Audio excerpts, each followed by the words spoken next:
ಆಟಕ್ಕುಂಟು ಲೆಕ್ಕಕ್ಕಿಲ್ಲದಂತಾದ ಹಿಂದಿ. ನಮಸ್ಕಾರ ಗೆಳೆಯರೆ, ಇವತ್ತಿನ ಹಾರ್ಟ್ ಬೀಟ್ ಹಾಟ್ ಟಾಪಿಕ್ಗೆ ಸ್ವಾಗತ.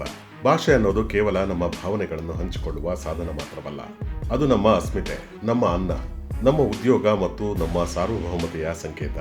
ದಶಕಗಳಿಂದ ನಮ್ಮ ಮೇಲೆ ನಡೆಯುತ್ತಿರುವ ಒಂದು ಬಲವಂತದ ಸಾಂಸ್ಕೃತಿಕ ಆಕ್ರಮಣದ ವಿರುದ್ಧ ಕರ್ನಾಟಕ ಈಗ ಎಚ್ಚೆತ್ತುಕೊಂಡಿದೆ.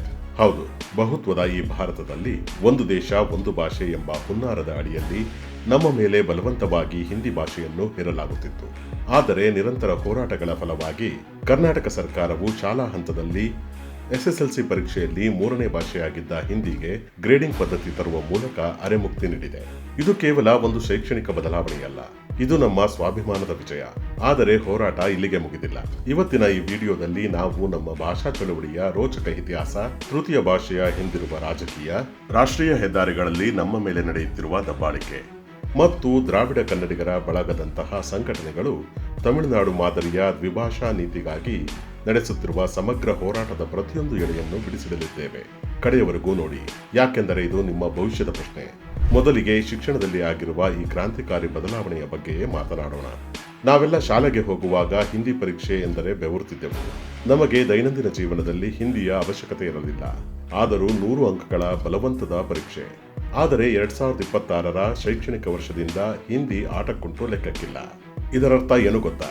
ಇನ್ನು ಮುಂದೆ SSLCಯ ಒಟ್ಟು ಅಂಕಗಳು 625ರ ಬದಲಾಗಿ ಕೇವಲ 525ಕ್ಕೆ ಇಳಿಯಲಿವೆ. ನಿಮ್ಮ ಅಂತಿಮ ಶೇಕಡಾವಾರು ಅಂದರೆ ಪರ್ಸೆಂಟೇಜ್ ತೆಗೆಯುವಾಗ 3ನೇ ಭಾಷೆಯ ಅಂಕಗಳನ್ನು ಲೆಕ್ಕಕ್ಕೆ ತೆಗೆದುಕೊಳ್ಳುವುದಿಲ್ಲ. ಈ ನಿರ್ಧಾರ ಏಕಾಏಕಿ ಬಂದಿದ್ದಲ್ಲ. ಅಂಕಿಅಂಶಗಳನ್ನು ಕೇಳಿದರೆ ನಿಮಗೆ ಆಘಾತವಾಗುತ್ತದೆ. ಕಳೆದ ವರ್ಷ ಬರೋಬ್ಬರಿ 1,64,000 ವಿದ್ಯಾರ್ಥಿಗಳು 3ನೇ ಭಾಷೆಯಲ್ಲಿ ಅನುತ್ತೀರ್ಣರಾಗಿದ್ದರು. ಅದರಲ್ಲಿ 1,48,000 ವಿದ್ಯಾರ್ಥಿಗಳು ಫೇಲ್ ಆಗಿದ್ದು ಇದೇ ಹಿಂದಿ ಭಾಷೆಯಲ್ಲಿ. ಗಣಿತ, ವಿಜ್ಞಾನದಲ್ಲಿ ಬುದ್ಧಿವಂತರಿದ್ದ ಎಷ್ಟೋ ಗ್ರಾಮೀಣ ಮಕ್ಕಳು ಕೇವಲ ತಮಗೆ ಸಂಬಂಧವೇ ಇಲ್ಲದ ಭಾಷೆಯಲ್ಲಿ ಫೇಲ್ ಆಗಿ ಶಾಲೆಯಿಂದ ಹೊರಗುಳಿಯುತ್ತಿದ್ದರು. ಮುಖ್ಯಮಂತ್ರಿ ಸಿದ್ದರಾಮಯ್ಯನವರು ಹೇಳಿದಂತೆ ಮಾತೃಭಾಷೆಯಲ್ಲದ ಭಾಷೆ ಆಯ್ಕೆಯಾಗಿರಬೇಕೇ ಹೊರತು ಅದು ಕಡ್ಡಾಯ ಹೇರಿಕೆಯಾಗಬಾರದು. ಮಕ್ಕಳಿಗೆ ಇವತ್ತು ಕೃತಕ ಬುದ್ಧಿಮತ್ತೆ, ಆರ್ಥಿಕ ಸಾಕ್ಷರತೆ, ಕಾರ್ಮಿಕ ಕಾನೂನುಗಳಂತಹ ವಿಷಯಗಳ ಅಗತ್ಯವಿದೆಯೇ ಹೊರತು ಸಾವಿರಾರು ಕಿಲೋಮೀಟರ್ ದೂರದ ಭಾಷೆಯಲ್ಲ. ಹಾಗಾದರೆ ಈ ತ್ರಿಭಾಷಾ ಸೂತ್ರ ಎಂಬ ನಾಟಕ ಶುರುವಾಗಿದ್ದು ಎಲ್ಲಿಂದ? 1968ರ ರಾಷ್ಟ್ರೀಯ ಶಿಕ್ಷಣ ನೀತಿಯಲ್ಲಿ ದೇಶದ ಜನರನ್ನು ಬೆಸೆಯುವ ಹೆಸರಿನಲ್ಲಿ ಇದನ್ನು ತರಲಾಯಿತು. ಇದರ ಪ್ರಕಾರ ನಾವು ದಕ್ಷಿಣದವರು ಹಿಂದಿ ಕಲಿಯಬೇಕು ಮತ್ತು ಉತ್ತರದವರು ದಕ್ಷಿಣದ ಯಾವುದಾದರೂ ಒಂದು ಭಾಷೆಯನ್ನು ಕಲಿಯಬೇಕು. ಆದರೆ ಪ್ರಾಯೋಗಿಕವಾಗಿ ಏನಾಯಿತು? ಉತ್ತರ ಪ್ರದೇಶ, ಬಿಹಾರದ ಜನ ನಮ್ಮ ಕನ್ನಡ, ತಮಿಳು, ತೆಲುಗು ಕಲಿಯಲೇ ಇಲ್ಲ. ಬದಲಾಗಿ ಸಂಸ್ಕೃತವನ್ನು ಆಯ್ಕೆ ಮಾಡಿಕೊಂಡು ನಮ್ಮನ್ನು ಮೂರ್ಖರನ್ನಾಗಿಸಿದರು. ಹೋರಾಟಗಾರರು ಒಂದು ನೇರವಾದ ಪ್ರಶ್ನೆ ಕೇಳುತ್ತಾರೆ. ನಾವೆಲ್ಲರೂ ನಮ್ಮ ಶಾಲೆಗಳಲ್ಲಿ ಹಿಂದಿ ಕಲಿತಿದ್ದೇವೆ, ಆದರೆ ಹಿಂದಿ ರಾಜ್ಯಗಳ ಜನ ನಮ್ಮ ಭಾಷೆಯನ್ನು ಕಲಿತಿದ್ದಾರೆಯೇ? ನಾವೇಕೆ ಏಕಮುಖವಾಗಿ ಈ ಹೊರೆಯನ್ನು ಹೊರಬೇಕು? ಈ ವ್ಯವಸ್ಥಿತ ತಾರತಮ್ಯವನ್ನು ನಾವು ಪ್ರಶ್ನಿಸಲೇಬೇಕಾಗಿದೆ. ಇತಿಹಾಸದ ಪುಟಗಳನ್ನು ತಿರುವಿ ಹಾಕಿದರೆ ಈ ಹೋರಾಟ ಶುರುವಾಗಿದ್ದು ನಿನ್ನೆ ಮೊನ್ನೆಯಲ್ಲ. 1937ರಲ್ಲಿ ಬ್ರಿಟಿಷರ ಆಳ್ವಿಕೆಯಲ್ಲಿದ್ದ ಮದ್ರಾಸ್ ಪ್ರಾಂತ್ಯದಲ್ಲಿ ಆಗ ದಕ್ಷಿಣ ಕರ್ನಾಟಕವೂ ಅದರ ಭಾಗವಾಗಿತ್ತು. ಮುಖ್ಯಮಂತ್ರಿ ರಾಜಾಜಿ ಅವರು ಹಿಂದಿಯನ್ನು ಕಡ್ಡಾಯಗೊಳಿಸಿದಾಗ ತಮಿಳುನಾಡಿನ ಜಸ್ಟಿಸ್ ಪಾರ್ಟಿ ಮತ್ತು ಪೆರಿಯಾರ್ ಅವರು ಸಿಡಿದೆದ್ದರು. ಸತತ 3 ವರ್ಷಗಳ ಕಾಲ ನಡೆದ ಆ ಐತಿಹಾಸಿಕ ಹೋರಾಟದಲ್ಲಿ 12,000ಕ್ಕೂ ಹೆಚ್ಚು ಜನ ಜೈಲು ಸೇರಿದರು. ತಾಳಮುತ್ತು ಮತ್ತು ನಟರಾಜನ್ ಎಂಬ ಇಬ್ಬರು ಯುವಕರು ಜೈಲಿನಲ್ಲೇ ಪ್ರಾಣ ಬಿಟ್ಟರು. ಮುಂದೆ 1965ರಲ್ಲಿ ಜನವರಿ 26ರಂದು ಹಿಂದಿಯನ್ನು ಭಾರತದ ಏಕೈಕ ಆಡಳಿತ ಭಾಷೆಯನ್ನಾಗಿ ಮಾಡಲು ಹೊರಟಾಗ ಇಡೀ ದಕ್ಷಿಣ ಭಾರತ, ವಿಶೇಷವಾಗಿ ತಮಿಳುನಾಡಿನ ವಿದ್ಯಾರ್ಥಿಗಳು ಬೃಹತ್ ದಂಗೆ ಎದ್ದರು. ಕೀಟನಾಶಕ ಸೇವಿಸಿ ಮೈಗೆ ಬೆಂಕಿ ಹಚ್ಚಿಕೊಂಡು 500ಕ್ಕೂ ಹೆಚ್ಚು ಯುವಕರು ಆತ್ಮಹತ್ಯೆ ಮಾಡಿಕೊಂಡರು. ಆಗ ಎಚ್ಚೆತ್ತ CN ಅಣ್ಣಾದುರೈ ಅವರು ಹೆಚ್ಚಿನ ಸಂಖ್ಯೆಯಲ್ಲಿವೆ ಎಂಬ ಕಾರಣಕ್ಕೆ ಕಾಗೆಯನ್ನು ರಾಷ್ಟ್ರೀಯ ಪಕ್ಷಿ ಎಂದು ಹೇಳಲು ಸಾಧ್ಯವೇ ಎಂದು ಗುಡುಗಿದರು. ಅಂದೇ ತಮಿಳುನಾಡು ಹಿಂದಿಯನ್ನು ಕಿತ್ತೊಗೆದು ಕೇವಲ ತಮಿಳು ಮತ್ತು ಇಂಗ್ಲಿಷ್ ಭಾಷೆಗಳ ದ್ವಿಭಾಷಾ ನೀತಿಯನ್ನು ಜಾರಿಗೆ ತಂದಿತು. ಆ ನೀತಿಯೇ ಇವತ್ತು ತಮಿಳರನ್ನು IT ಮತ್ತು ಇಂಜಿನಿಯರಿಂಗ್ ಕ್ಷೇತ್ರದಲ್ಲಿ ಜಾಗತಿಕ ಮಟ್ಟದಲ್ಲಿ ಬೆಳೆಸಿದೆ. ಕರ್ನಾಟಕ ಸುಮ್ಮನಿತ್ತೆ? ಖಂಡಿತವಾಗಿಯೂ ಇಲ್ಲ.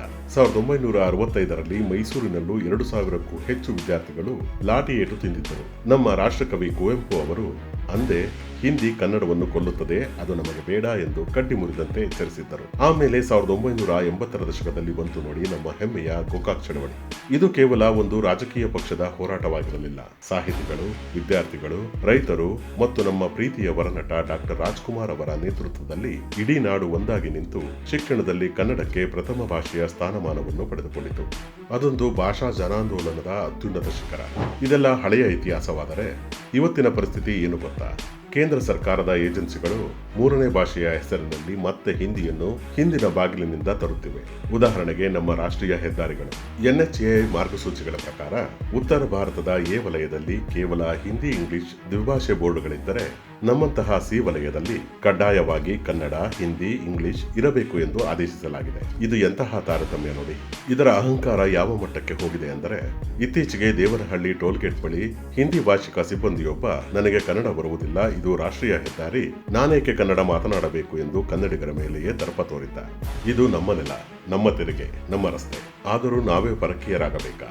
ಈ ಅನ್ಯಾಯದ ವಿರುದ್ಧ ಸಿಡಿದೆದ್ದ ಕನ್ನಡ ಪರ ಯುವಕರು ಚಿಕ್ಕಮಗಳೂರಿನ ರೈಲ್ವೆ ನಿಲ್ದಾಣದಲ್ಲಿ ಕೇವಲ ತೆಲುಗು, ಹಿಂದಿ, ಇಂಗ್ಲಿಷ್ ಇದ್ದ ಬೋರ್ಡ್ಗೆ ಮಸಿ ಬಳಿದು ಕಪ್ಪು ಪಟ್ಟಿ ಕಟ್ಟಿದರು. ಹೆದ್ದಾರಿಗಳಲ್ಲಿನ ಹಿಂದಿಯ ಅಕ್ಷರಗಳನ್ನು ಕಿತ್ತು ಹಾಕುತ್ತಿದ್ದಾರೆ.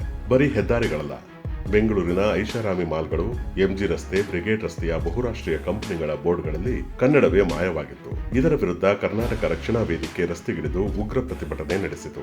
ಇಂಗ್ಲಿಷ್ ಮತ್ತು ಹಿಂದಿ ರಾರಾಜಿಸುತ್ತಿದ್ದ ಬೋರ್ಡ್ಗಳನ್ನು ಧ್ವಂಸ ಮಾಡಿದರು.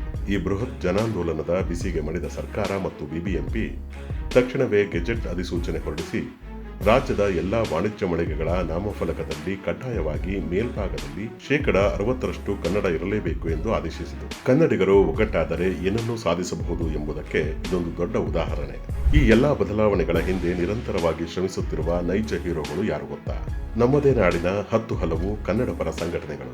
ವಿಶೇಷವಾಗಿ ನಾವು ದ್ರಾವಿಡ ಕನ್ನಡಿಗರ ಬಳಗ.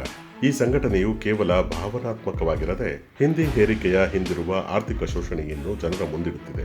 ಬ್ಯಾಂಕಿಂಗ್, ರೈಲ್ವೆ ಸೇರಿದಂತೆ ಕೇಂದ್ರ ಸರ್ಕಾರದ ನೇಮಕಾತಿ ಪರೀಕ್ಷೆಗಳು ಕೇವಲ ಹಿಂದಿ ಮತ್ತು ಇಂಗ್ಲಿಷ್ನಲ್ಲಿ ನಡೆಯುವುದರಿಂದ ನಮ್ಮ ಯುವಕರು ಉದ್ಯೋಗ ವಂಚಿತರಾಗುತ್ತಿದ್ದಾರೆ ಎಂದು ಈ ಬಳಗ ನಿರಂತರವಾಗಿ ಜಾಗೃತಿ ಮೂಡಿಸುತ್ತಿದೆ. ಇನ್ನು ಬೌದ್ಧಿಕವಾಗಿ ಹೋರಾಡುತ್ತಿರುವ ಬನವಾಸಿ ಬಳಗ. ನಿಮಗೆ 2017ರ ಘಟನೆ ನೆನಪಿರಬಹುದು. ಮೆಟ್ರೋ ನಿಲ್ದಾಣದ ಬೋರ್ಡ್ ಆಕ್ರಮಿಸಿಕೊಂಡಿದ್ದ ಹಿಂದಿಯನ್ನು ಕಿತ್ತೊಗೆಯಲು ಹಿಂದಿ ಬೇಡ ಎಂಬ ಆಂದೋಲನವನ್ನು ಸಂಘಟಿತವಾಗಿ ರೂಪಿಸಿತು. ಇಷ್ಟೇ ಅಲ್ಲದೆ ಕ್ಲಿಯರ್ ಎಂಬ ಒಕ್ಕೂಟದ ಮೂಲಕ ಭಾರತದ 30 ಭಾಷೆಗಳ ಪ್ರತಿನಿಧಿಗಳನ್ನು ಒಗ್ಗೂಡಿಸಿ ಎಲ್ಲ 22 ಭಾಷೆಗಳಿಗೂ ಸಮಾನ ಸ್ಥಾನಮಾನ ನೀಡಬೇಕು ಎಂದು ಆಗ್ರಹಿಸುತ್ತಿದ್ದಾರೆ.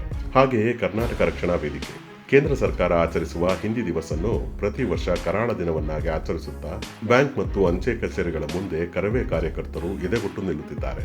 ಇತ್ತೀಚೆಗಷ್ಟೇ CBSE ಶಾಲೆಗಳು ಕನ್ನಡ ಕಲಿಸುವಂತೆ ಆಗ್ರಹಿಸಿ ಸ್ವಾತಂತ್ರ್ಯ ಉದ್ಯಾನವನದಲ್ಲಿ ಅಹೋರಾತ್ರಿ ಧರಣಿ ನಡೆಸಿದ್ದು ಇದೇ ಸಂಘಟನೆ. ಇಂಥ ಹಲವಾರು ಸಂಘಟನೆಗಳ ನಿಸ್ವಾರ್ಥ ಶ್ರಮವೇ ಇವತ್ತು ಸರ್ಕಾರವನ್ನು ಕಾರ್ಯಪ್ರವೃತ್ತವಾಗುವಂತೆ ಮಾಡಿದೆ. ಹಾಗಾದರೆ ಇದಕ್ಕೆ ಶಾಶ್ವತ ಪರಿಹಾರವೇನು?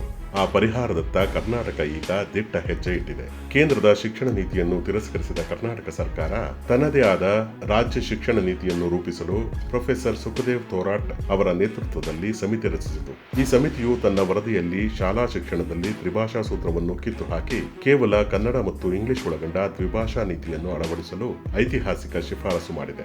ಇದರ ಜೊತೆಗೆ ಕನಿಷ್ಠ 5ನೇ ತರಗತಿಯವರೆಗೆ, ಸಾಧ್ಯವಾದರೆ 12ನೇ ತರಗತಿಯವರೆಗೆ ಕನ್ನಡವನ್ನೇ ಬೋಧನಾ ಮಾಧ್ಯಮವನ್ನಾಗಿ ಮೀಡಿಯಂ ಆಫ್ ಇನ್ಸ್ಟ್ರಕ್ಷನ್ ಮಾಡಬೇಕು ಎಂದು ಹೇಳಿದೆ. ಥೋರಾಟ್ ಸಮಿತಿಯ ಈ ಶಿಫಾರಸುಗಳು ಜಾರಿಯಾದರೆ ತಮಿಳುನಾಡಿನಂತೆಯೇ ಕರ್ನಾಟಕವೂ ಕೂಡ ಜಾಗತಿಕ ಸ್ಪರ್ಧೆಗೆ ಇಂಗ್ಲಿಷ್ ಮತ್ತು ನೆಲದ ಸಂಸ್ಕೃತಿಗೆ ಕನ್ನಡವನ್ನು ಮಾತ್ರ ನೆಚ್ಚಿಕೊಳ್ಳುವ ಅತ್ಯುತ್ತಮ ಶೈಕ್ಷಣಿಕ ವಾತಾವರಣ ನಿರ್ಮಾಣವಾಗಲಿದೆ.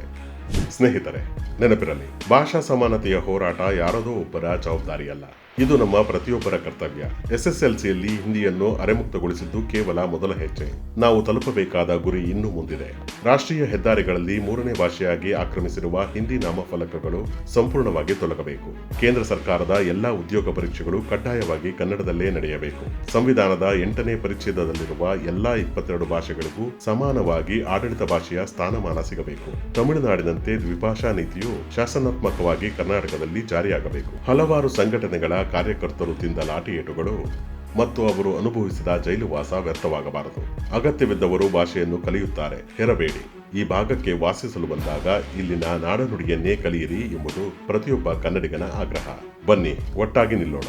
ನಮ್ಮ ಭಾಷೆ, ನಮ್ಮ ಉದ್ಯೋಗ, ನಮ್ಮ ಸಾರ್ವಭೌಮತೆಯನ್ನು ನಾವೇ ರಕ್ಷಿಸಿಕೊಳ್ಳೋಣ. ಸಿರಿಗನ್ನಡಂ ಗೆಲ್ಗೆ, ಸಿರಿಗನ್ನಡಂ ಬಾಳ್ಗೆ. ಜೈ ಹಿಂದ್, ಜೈ ಕರ್ನಾಟಕ.